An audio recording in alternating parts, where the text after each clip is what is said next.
Today video is regarding po sa electric fan po. Magpapalit po tayo ng kapasitor ng electric fan kasi mabagal na po yung ikot, mga lodi. Dalawa lang naman cause po ng electric fan kung bakit mabagal yung ikot. Either yung kapasitor is sira na or weak na, or matigas na po yung matigas na po siya ikutin.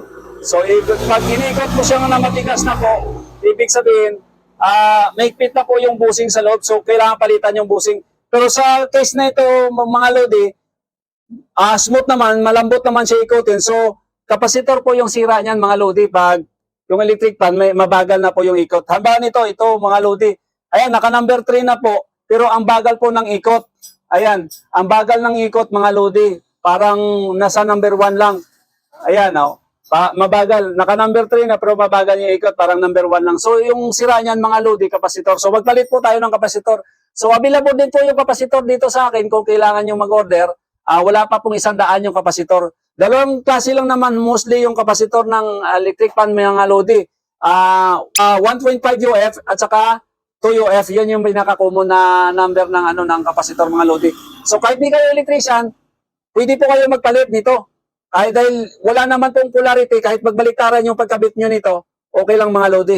So ayan, patay natin. Make sure nga, pag nagpalit kayo, mga lodi, make sure patay yung electric fan, saka nakabunot sa saksakan.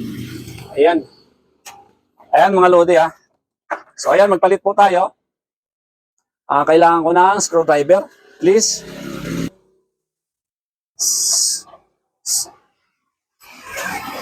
So ayan.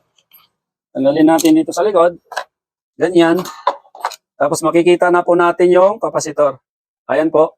So yung kapasitor, dalawang klase po to, lodi. Yung isa with wire, yung isa with terminal siya. So tingnan nyo muna kung anong klase yung kapasitor na meron kayo. Itong sa akin with wire siya. So ayan.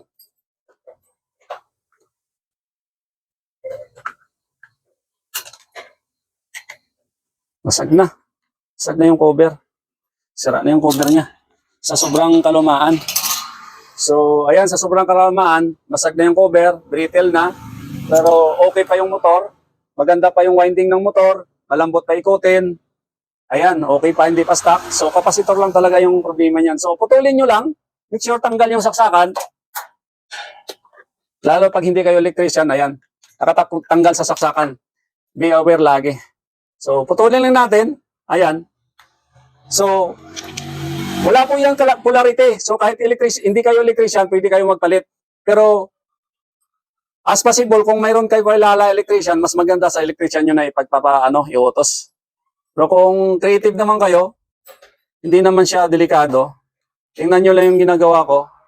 Pero hindi ko nire-recommend to sa mga hindi electrician o hindi specialist. Pero pag malakas loob nyo, so nasa inyo na po. Pero ingat lang po tayo. So, ingatan po natin masugat yung pinaka-wire ng yung balat lang talaga yung tanggalin natin. Ingat po tayo na masira yung o masugatan yung So, bahala na kayo paano nyo balatan. Ayan. So, hindi na dandahan ko lang para sundin nyo rin. Kasi, normally, pag ako, mabilis lang to. So, dinadandahan ko lang para gayahin nyo lang din. So, wala po siyang mga lodi. Wala siyang polarity. So kahit saan dyan, kahit magbaliktaran, okay lang. Wala po itong polarity. So kahit saan. Ayan. So, ganun lang siya kadali. Ayan, mga lodi. Ikutin lang natin, ganyan. Tapos, baluktutin natin. Yung kalahati. Ganyan. Sabay, lagyan natin ng tape. So, kailangan pala ng electrical tape. Ando nakapatong sa taas. So, ayan. Okay na. Lagyan natin ng tape. So, higpitan natin yung paglagay ng tape. Yan. Huwag yung maluwag.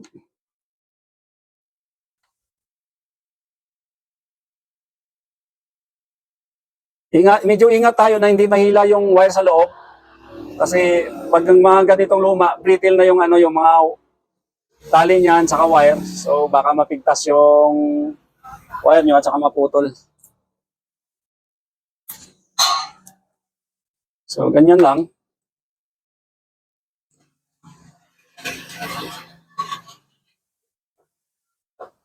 Ingatan nyo lang mahila yung wire sa loob, mga lodi. So, kunting ingat lang.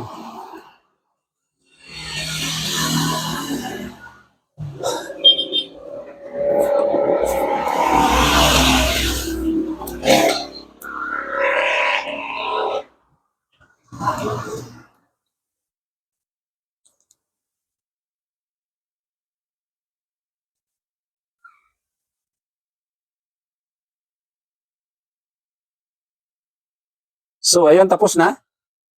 So, ganun lang siya kadali, mga lodi. So, ngayon ang sinasabi ko, ayan, brittle na yung mga tali. Dahil sa kalumaan. So,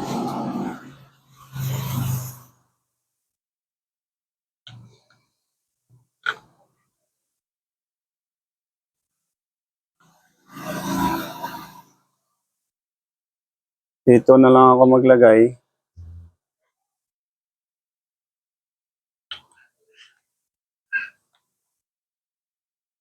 Dito na lang ako maglagay ng ano, mga lodi, screw. Kasi iba yung design ng sa akin. Ito, ganito, ito tuwid lang. So, hindi ko siya may lalagay dito kasi babangga sa cover niya. So, dito ko na lang siya ilagay. Screw sa gilid na to. Ganyan na lang po. So, bago natin ilagyan ng cover, ikabit, testing po muna natin. Kung mabilis na nga ba talaga, kung okay na. Ayan po. Testing muna natin sa number 1. Ayan, number 1 pa lang, Lodi. Ang bilis na. Ayan, mas mabilis pa sa number 3 kanina. Malakas na. Number 2, ayan, ang lakas na, oh. Oh, lalo na yung number 3. Oh, di ba? Oh. Ayan, di ba? Ganun na lang, mga Lodi. Pag mabagal yung electric pan nyo, yun lang. Dalang problema lang yan. Either yung kapasitor or yung bushing. Pag bushing naman, mga Lodi, nakakabili din tayo online. Meron din po tayong stock dito kung kailangan nyo, kung dito pupunta lang kayo dito sa shop ko. At sa kapasitor ng mga lodi, meron po tayo stock dito kung kailangan nyo. Murang-mura lang, mga lodi, wala pa 100 yung kapasitor. Sa iba, mas mahal. Mas mahigit 500. I mean, mahigit 100. So, yun lang, mga lodi. Bye-bye. God bless po. Thank you for